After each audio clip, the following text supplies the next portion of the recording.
স্বামীর সঙ্গে ভিসা অফিসে গিয়ে নিখোঁজ স্ত্রী, 2 থানায় স্বামীর দ্বারস্থ। স্বামীর সঙ্গে ভিসা অফিসে গিয়ে রহস্যজনকভাবে নিখোঁজ হয়ে গেলেন এক গৃহবধূ।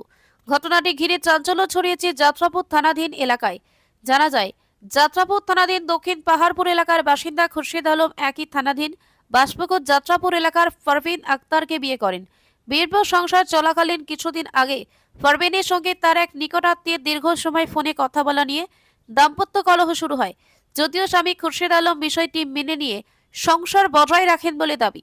খুরশেদ আলমের অভিযোগ, গতকাল নিজের অসুস্থতার কারণে স্ত্রীকে নিয়ে তিনি আগরতলা ভিসা অফিসে যান। অফিসের বাইরে স্ত্রীকে দাঁড়িয়ে রেখে ভেতরে ঢোকেন তিনি।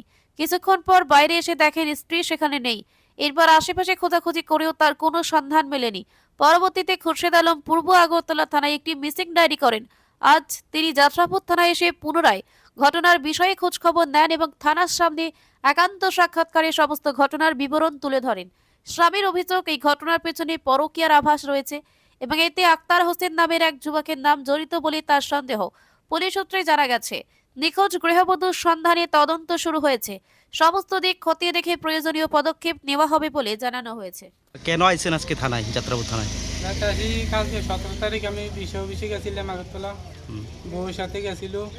আমার শরীর খারাপ হয়ে বউর লই গেছিল আগে কাগজপত্র বউর বাদ দিয়ে দিয়েছিলাম। বাড়িতে একটা ঝগড়া হয়েছিল পারিবারিক, সবাই মেম্বার প্রধান মিলিয়ে সমাধান করে দিছে। তারপরে কালকে আধার কার্ডটা লয়ে গেছিলাম আগরতলা অফিস। বউরে অফিসের সামনে দাঁড়া করাইছি, আমি ভিতরে ঢুকছি।